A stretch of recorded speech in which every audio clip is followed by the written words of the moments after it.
I was aiming to be the youngest person to ever complete the Ironman World Championships in Kona, Hawaii. I was diagnosed with autism at 4 years old. I was very lethargic. I was not my smiley self. I did not talk a lot. I was a very different person with medication. Welcome back to the Toughest Finish Line podcast with me, Jen Doan. I just wanted to say a huge thank you for all the lovely comments and feedback that people have sent in following our last episode with Sarah Ruggins. I know many of you have said how inspiring she was and how she's helped you, which is the overall aim for this podcast, to give you information for when times get tricky. And I'm sure our next guest will continue to inspire you even more. So welcome to the show, Adrienne Bunn. Adrienne, thank you so much for joining us today. How are you doing? I'm doing very good. How are you doing? I'm all good, thank you. Now, I first met you at the Ironman World Championships in Kona in 2023, and we were both racing for the Ironman Foundation. And I'd been on Teams calls with you, but I just remember the first time that I physically met you, I was so inspired by you. You just had this lovely calmness about you whilst all the rest of us were panicking. You were so lovely and kind to everybody, and I was just in awe of you because not only were you going to do this huge race, which we will come back to in a bit more detail, but you were also aiming to set a bit of a record, weren't you? What record were you aiming for in Kona? I was aiming to be the youngest person to ever complete the Ironman World Championships in Kona, Hawaii. Amazing. It's so inspiring. And you achieved that. And we will come back to that in a lot more detail. But here at the Toughest Finish Line podcast, we are all about sharing the stories behind the athletes. So the challenges, difficult situations that they've been through that have helped them get to these incredible finish lines. And Adrienne, you weren't just doing Kona as an age grouper. You were part of the physically challenged intellectual disability division, weren't you? Can you just explain a bit about you and what your story and your background is? Yeah, so I was diagnosed with autism at 4 years old. I loved to run. I loved horses. I'm very much an animal person, to say the least. If I could live with anything, it would be horses and dogs. But I loved to run. My mom got me into that as a young age. One of the PE teachers at one of my old schools actually started me with running. The doctor said I had to be on medication with my autism diagnosis because of my outburst or something. So you mean like emotional outbursts, was that? Yeah. Okay.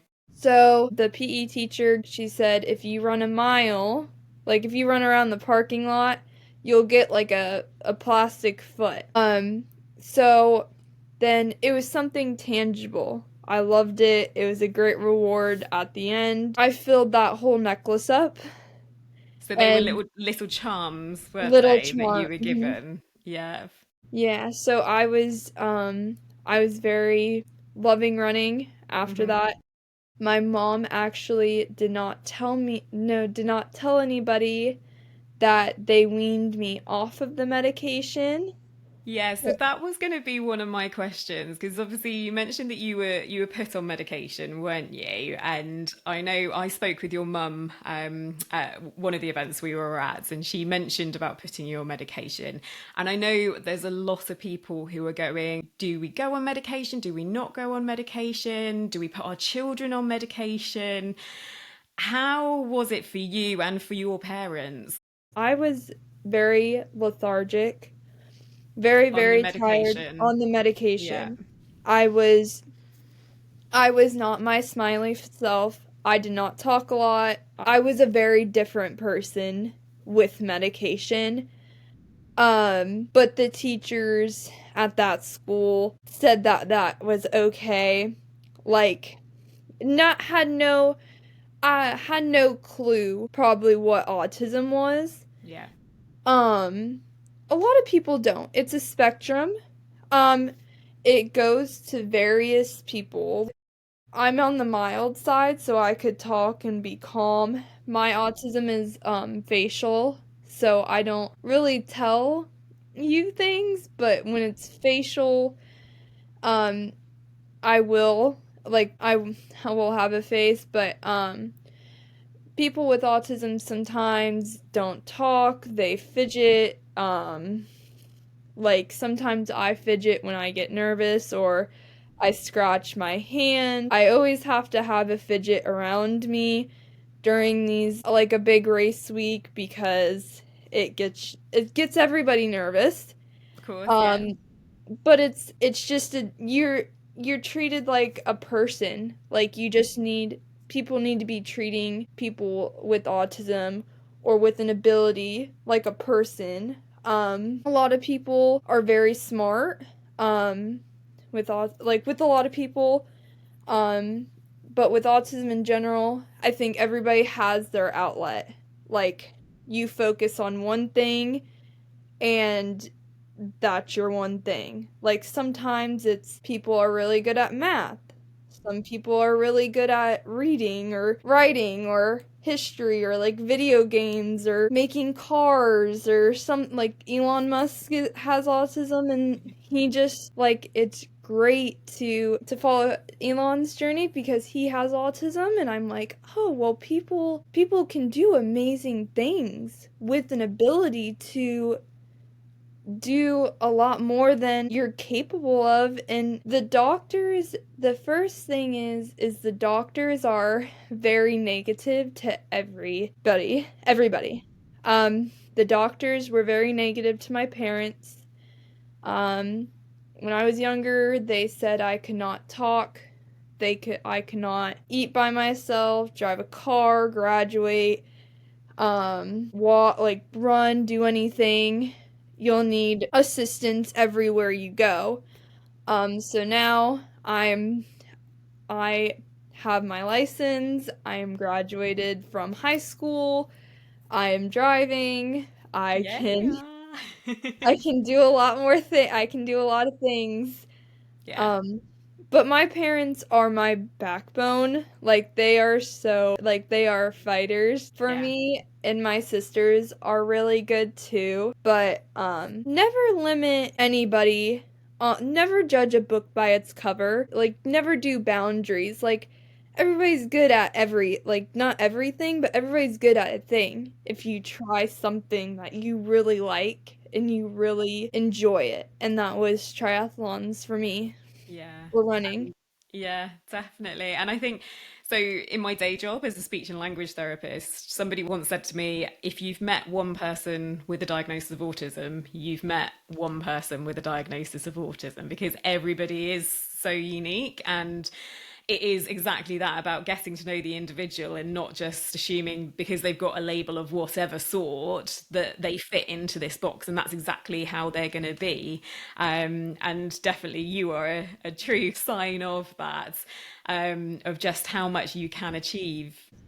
Like teachers too, like you I mean, we learn differently, but Hmm. we're still like everybody learns differently, but we're still treated as a human being. I mean, we talk regularly. It's just you have to be so much more, you have to be patient. And Hmm. sometimes a lot of people are not patient with a lot of us. Yeah. And it's just, you just need that more, more of teaching.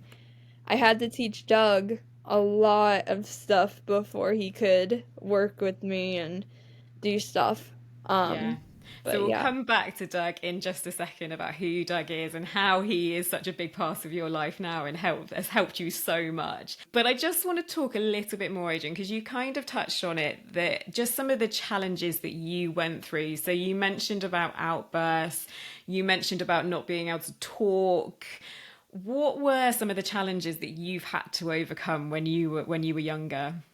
So I got bullied a lot, because I had autism. I got I got bullied a lot. Um, People were very rude to me. Um, they were not nice, saying rude words, saying like you should go move to somewhere else or something, or it was very rude. I got transferred into a lot of schools. A lot of schools. My mom helped me a lot through that. Yeah, so the doctors did not help a lot because they put me on medication. I didn't really have a lot of friends growing up because to them I was different. I wasn't their normal person. But I mean, now I have a lot of friends, so it's nice. But yeah, when I was younger, I never had a lot of friends, so it was really sad. And it's the bullying, which I think is sadly so common for people who have a diagnosis of autism, because as you say, you're seen as different and it's not in a good way, but actually there are so many amazing things and so many skills that you can bring. It's just about educating people, isn't it? About autism and how to communicate and how to interact and finding out what's the best way for you as an individual. Yes. Yes, very much. A lot of people do. I just think like sometimes a lot of people judge a book by its cover. Like it's kind of like Down syndrome, like multiple sclerosis, like any kind of ability you can put your mind to it and do it. A lot of people do it. Like you look at the Paralympics and you're like, "Oh, well, there you go." Yeah. Yeah, you can Yeah. achieve anything, and just because you've got a label shouldn't hold you back at all. There shouldn't be a label. No. There shouldn't be a label. We should be just treated like a normal person should be. Yeah. There Yeah. shouldn't be. Absolutely. No, I would agree with that. I think it's looking at that person, who they are, looking at their heart, what their interests are, what their passions are, and getting to know them in that way. So growing up, I can only imagine must have been really challenging for you, and coping with the bullying and feeling kind of probably a bit lost about where you're going. And you've mentioned about the equine with the horses massively helping you, and that one teacher who started giving you those charms when you started running. And is it right that those charms actually started your love for running? Yes. How many charms did you get in the end? I think Do I you can know? get it here. I can get it. So was that every mile your teacher would give you one? Mhm. That's so lovely. And just that one teacher clearly has had a huge impact on the Yes. rest of your life, haven't they? Yes. Oh, just I think everybody needs a teacher like that, just to find that passion, find that hook, and support that individual. So you started with your love of running. How did that develop into triathlon? So my Special Olympics director John Robles at the time was the director of Marion County. He says, I know you love to run. Can we put like two more sports into that on top of it? Um, and it was the pilot program for Special Olympics just getting started. I was the only girl, so I was like, sure, like, our family has no clue what it is. Like asking all these questions, like, do we do this in the same day? Like, do we do this early in the morning? Like, what's going on? But I had the amazing privilege to be guided by Aaron and Nick, which were my original guides. I was a little bit faster than them. I got a little bit faster every time. I just fell in love with the sport. I think when everybody says you get hooked on it very good. So I was very excited and very honored to find the sport that I actually really like and really challenges me to be a better person and a better athlete too.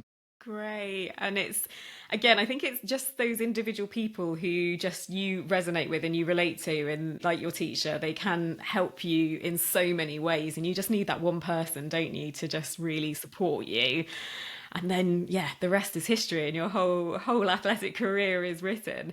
Yeah. And I know we've spoken about some of the challenges you went through, like finding the communication elements difficult. And one of the ones that we haven't mentioned yet, but I've heard you talk about a little bit, is the sensory needs that you experienced, and how starting triathlon you had to really work on desensitizing yourself to some of those things. Can you talk a little bit about that?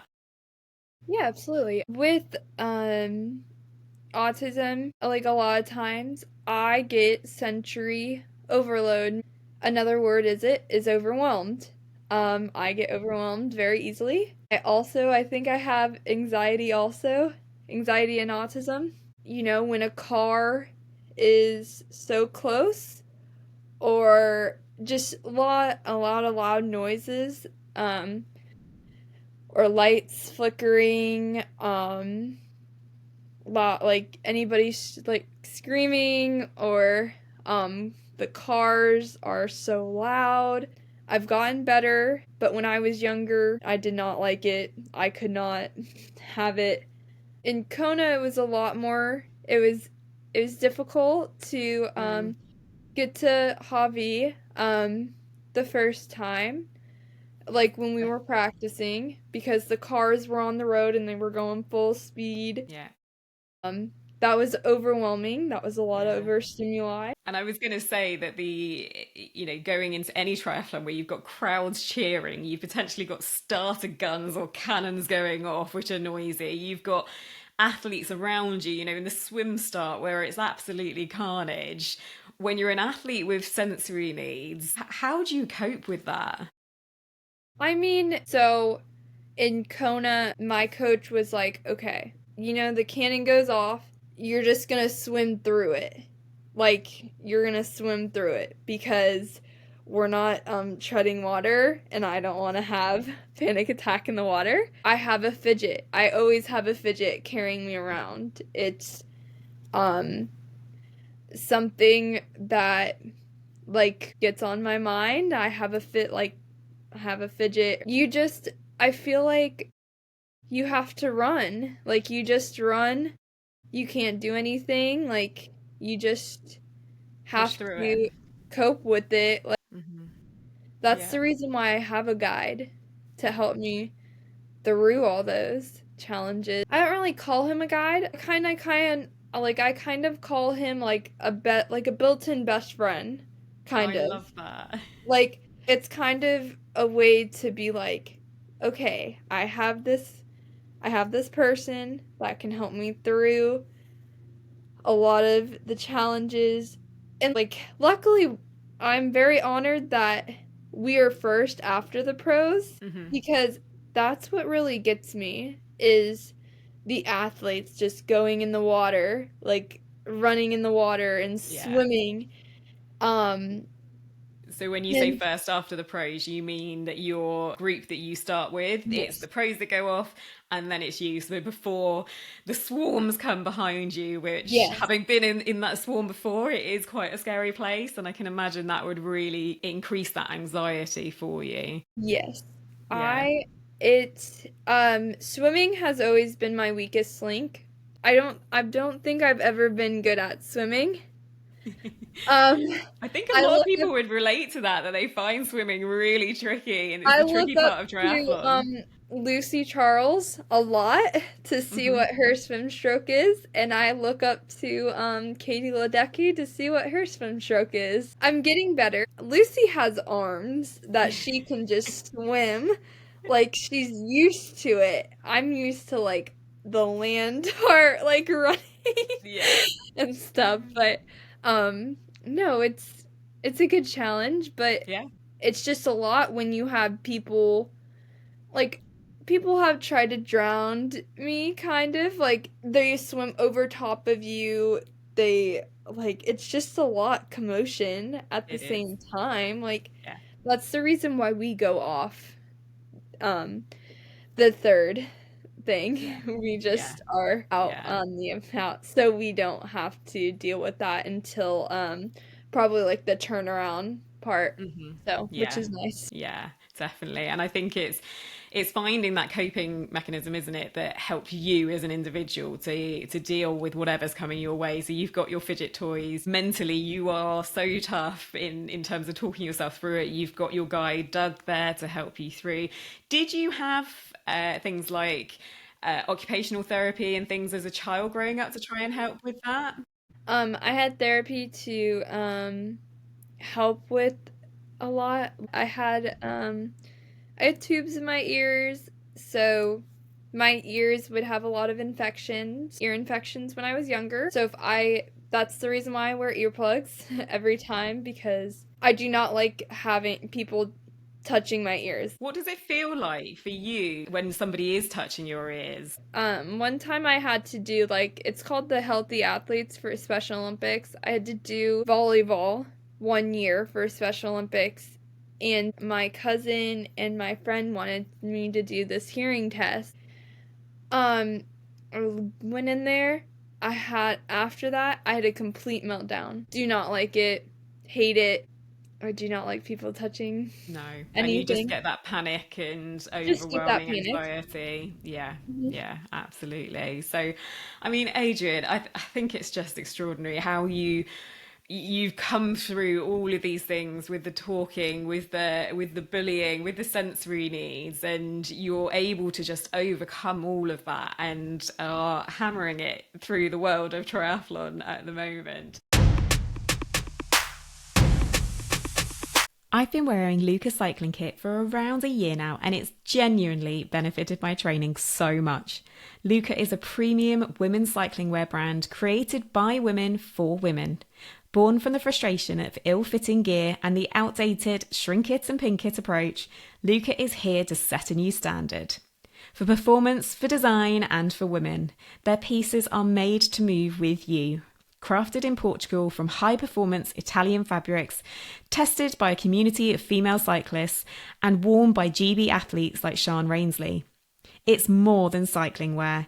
It's a movement towards empowerment, confidence, and redefining what women's sportswear should be. I've personally found Luca kit to be unbelievably comfortable, and particularly on those longer rides. But also, it looks amazing and is super functional. It really does motivate me to get out on my bike. As a listener of this podcast, you can use my code ToughestFinishLine to get a little something off your first order at rideluca.com. So coming back, you've been part of the Florida's Special Olympics pilot triathlon program.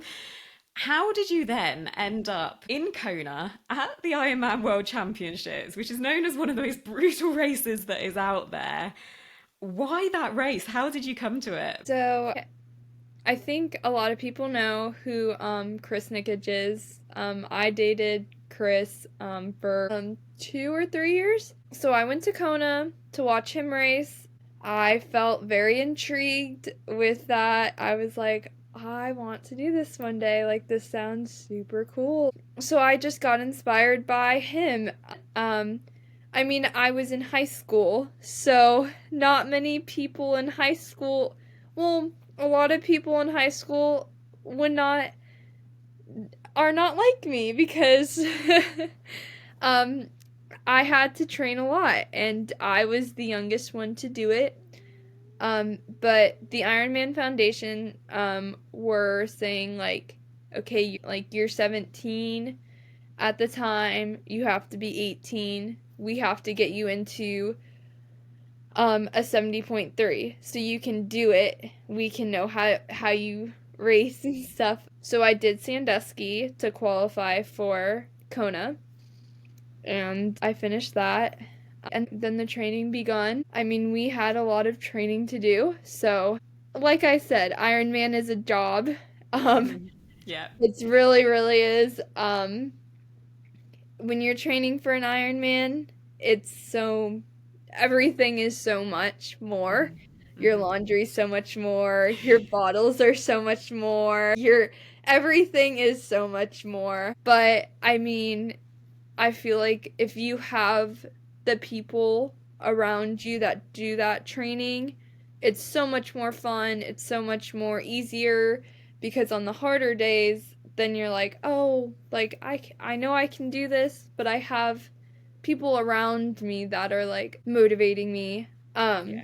So I was very inspired by a lot of people. Yeah, absolutely. And again, I think a lot of people who have come to watch me race, or my family and my friends, they all leave Ironman races with such inspiration from people. And you just get that bug of, oh, I wonder whether I could do that and whether I could have a go. Yeah. And for those people who don't know, an Ironman event is a 2.4 mile swim, 112-mile bike ride, and then straight into a marathon, so 26.2 miles, which is brutal in itself. But Kona, being the Ironman World Championships, where the Ironman was born, it's not an easy race, is it, Adrian?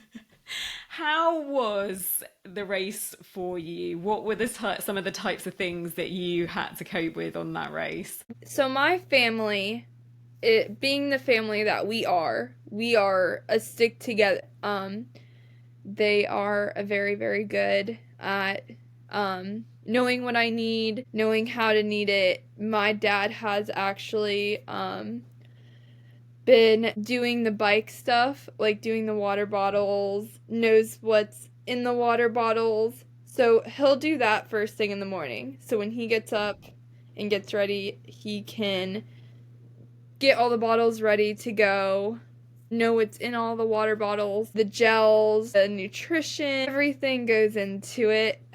But it's just knowing, like, my stomach is so sensitive. Like, it has to be like I can't eat before a run. If Right. I run, it has to be my stomach cannot take it. I have to have a little bit to digest it.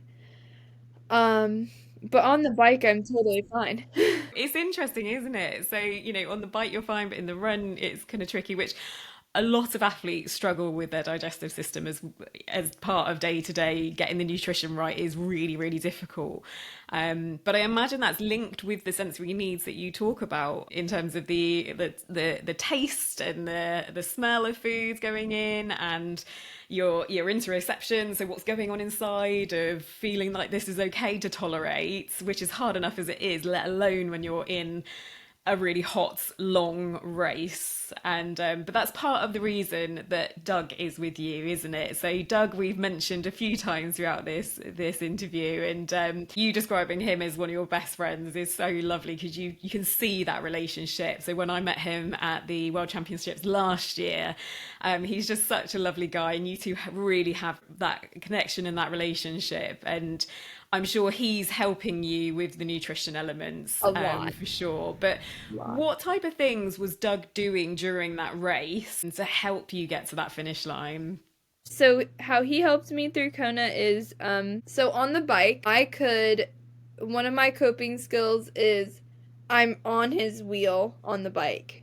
So everything he does, I do. So it's kind of like, okay, I can do my gears, which one's hard, which one's the easiest, when to nutrition. But he's helped me a lot through Kona. So on the bike, I think we did gels, and I could not have another gel. I was Right. so bored of them. You know, when your stomach is just done, Yeah. like everything's No done. more. Nope. No water, like water I could have, but that's not gonna help me through a marathon. So Doug was like, okay, let's just try Coke. Hmm. Drink drink Coke. That helped Yeah. perfectly. Knowing how my stomach was, I was a little nervous, Hmm. but then I was like, when I drank it, I was like, oh, this is like so much better. Like, thanks. Yeah.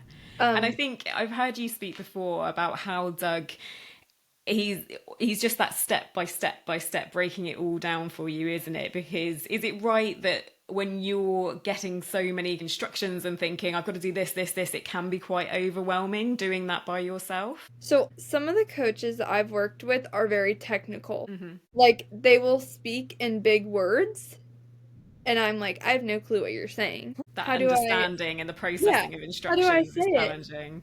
Um, But with Doug, it's the complete opposite. Like, I mean, I told him, I said, you have to break this down. I'm a visual learner.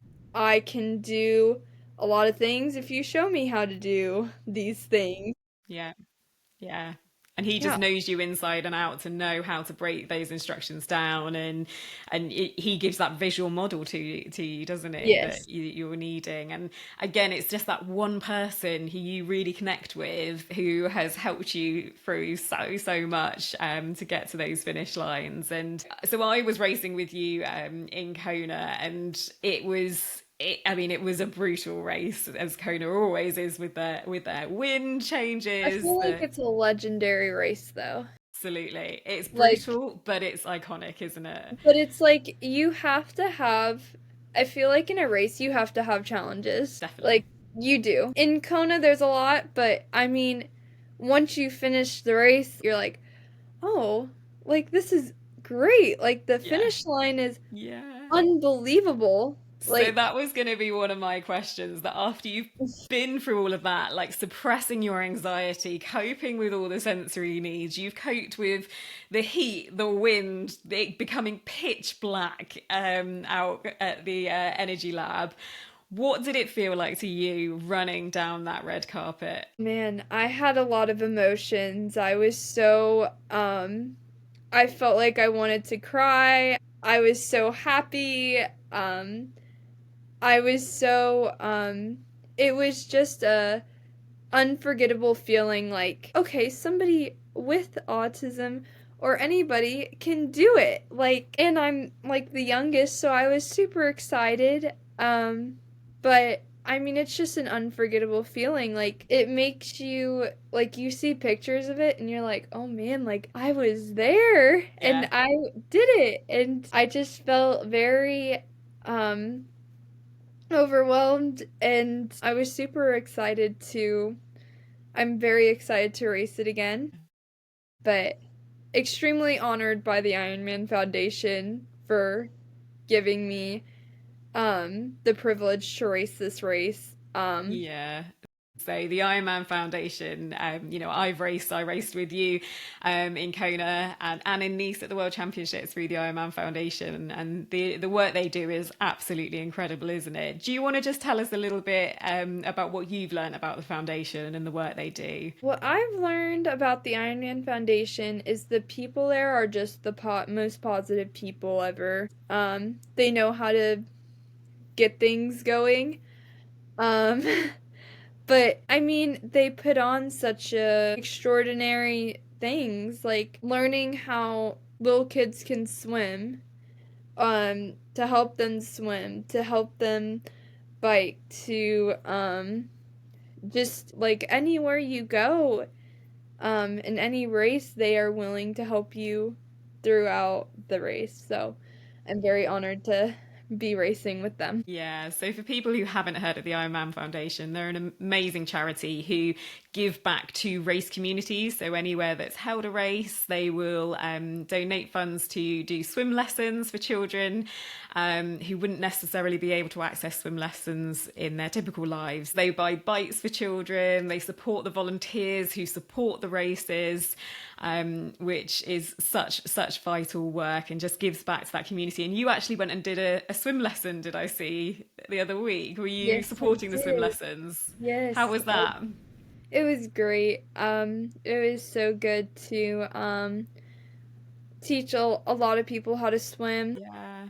But it's amazing how many families don't have the funding to be able to get those swim lessons. So Yeah. that's where the work that the Ironman Foundation does is just so inspiring and helpful to those families. So Adrienne, then you've crossed that finish line. You've achieved the record for the youngest to complete that Ironman event.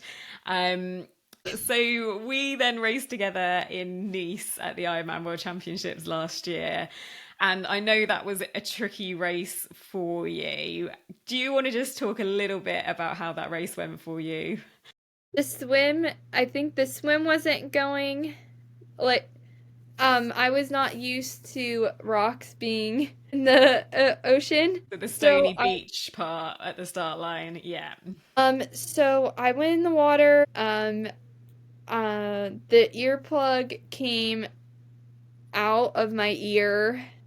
My swim cap was not great. So everything was, you just have to keep swimming. It was an okay swim, not my best swim. I've Mhm. never swam in the Mediterranean, so that was really cool. Yeah. Um, but it was very choppy. I It thought was it was really very choppy. choppy. Yeah, it was rolling, wasn't it? And often Yeah. lots of mouthfuls of seawater coming Yeah. in your face, which didn't help the situation. So you had that to start with, and then, I mean, that bike course is brutal as it is, but it was especially challenging with the cold and things. How was it for you? I mean, it was beautiful, but I didn't know how cold it was up the mountain. I mean, so I went up hills totally fine. Going down, however, my dad warned me like there's no guardrails, so you have to pay attention. This is a technical course. Like this is not like Kona where you have guardrails. I finished the bike, so I was very excited that I finished the bike. I got hyperthermia during my, I think it was like the last downhill that the doctor checked my forehead for the thermometer Hmm. and said like you need to go in the van for about 30 minutes. So we stood there for 30 minutes Warm up? to warm up. Yeah. Had our tinfoil to warm up. So I came back and my family saw me in plastic bags down my arms, and it's a very hard bike course. I just, I cried. I felt very, very defeated on doing my DNF, and also like felt more defeated. That's like a world champion. Like so it was a Yeah. big race. Yeah. Um And so but you finished the bike, didn't you? And I was out on the run course and at this point, and it's a lapped course, so you can see where the bikes are coming in. And I was desperately looking for you, and I finally saw you and Doug coming through, and I was so cheering you on. And then found out from my husband that you'd had to pull out and you'd had to DNF. yeah. And was that because of the cold, or what was It the reason was for I that? had 2 hours worth of I think it was 2 hours the cutoff time was. I think we're so used to the heat Mm-hmm. Yeah. more. We never get cold here in Florida. Um but I mean you live and you learn. You have to live and learn. Um Definitely. Definitely. we'll go back and do a race there. I Yeah. mean you fight through it. Yeah, it's a brutal course, and to come where you haven't trained in the cold, you haven't done the downhills as much. You were incredible to get to that finish line of the bike course. But you didn't let that stop you. I think you are the definition of resilience, Adrian, because I saw you the next day at the Banquet of Champions, and I came up to you to give you a hug because I thought it's going to be really sad. I didn't want you to be upset that you hadn't finished, but you just greeted me with the biggest beam on your face, the biggest smile, and you went, well, I'm doing Berlin marathon next week, so it's fine. You didn't let it stop you at all, and then yeah, you went and ran the Berlin marathon, didn't you? That's what happened last in Kona. So I did Kona and then I did a week of school and then the next weekend I went to do New York Marathon. So I was um but my legs were very I feel like yes, you're beat up over Ironman, but I feel like I wasn't that sore than I was after the marathon, after the New York Marathon. Yeah. And I have exactly the same thing. So many people say to me, Jen, you've done an Ironman, a marathon will be easy.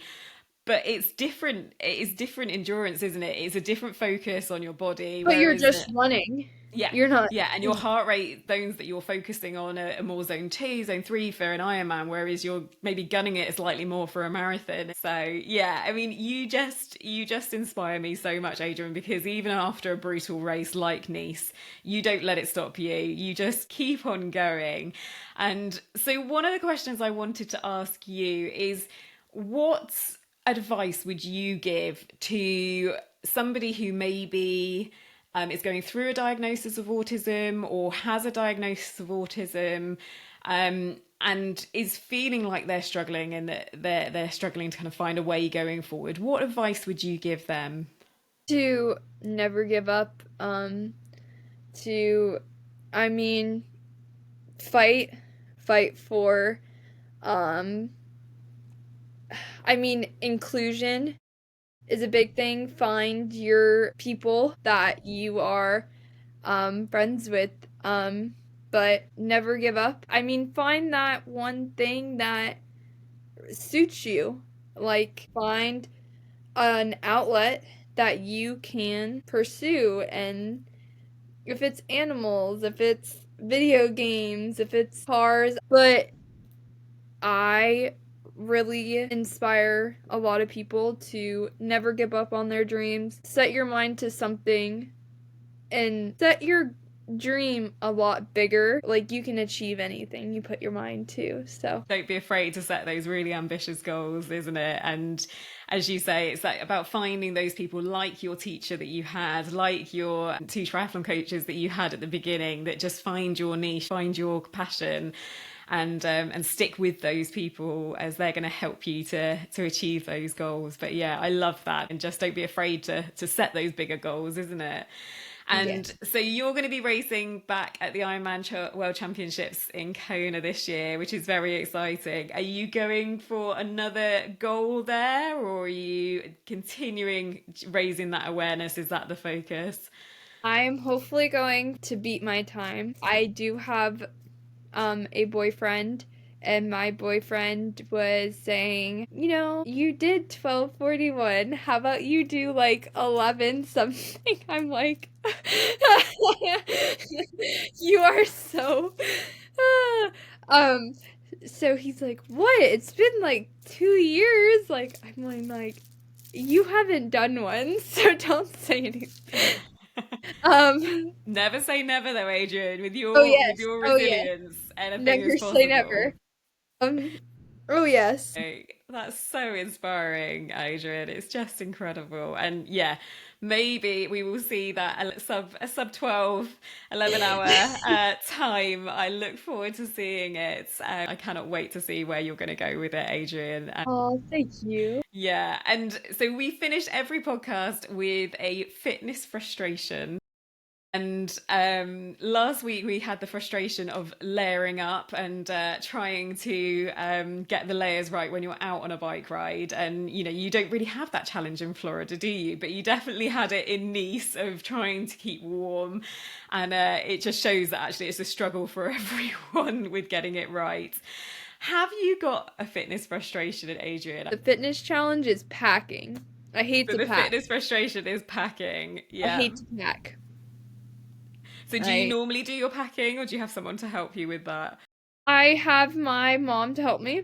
Luckily, I am racing with Ironman Foundation, so my shirts are going to be all Ironman Foundation. I guess that takes some of the stress out of working out how much you Oh, need. but the bike too. Like, my Doug helps me, like, when it's Kona stuff, the bike is the first thing to go because Right. he knows what to break down a bike, to break down both of the bikes. So I let the all stress go to him. Right. You need so much like, you need clothes. I pack probably about 3 bags. Yeah. Cuz one of them is your triathlon bag. Yeah. But then you need your regular clothes, like, or you gotta have space so you can bring stuff back. Yeah, because It's a everybody lot. loves the merchandise at events, don't they? Of But things. the Kona coffee though is Oh great. yeah, and Kona coffee definitely. You've got to have space in those suitcases to bring things back. Adrian, thank you so much. It's been so great to catch up with you, and I'm so excited for seeing you cross the finish line in Kona again. I can't wait to see where you're going to go after Kona and what's coming next. And yeah, maybe you can come back on the Toughest Finish Line podcast and share how it goes. Oh, thank you. Thank you so much for having me. It's an honor to do this with you. Um I hope I inspire a lot of people.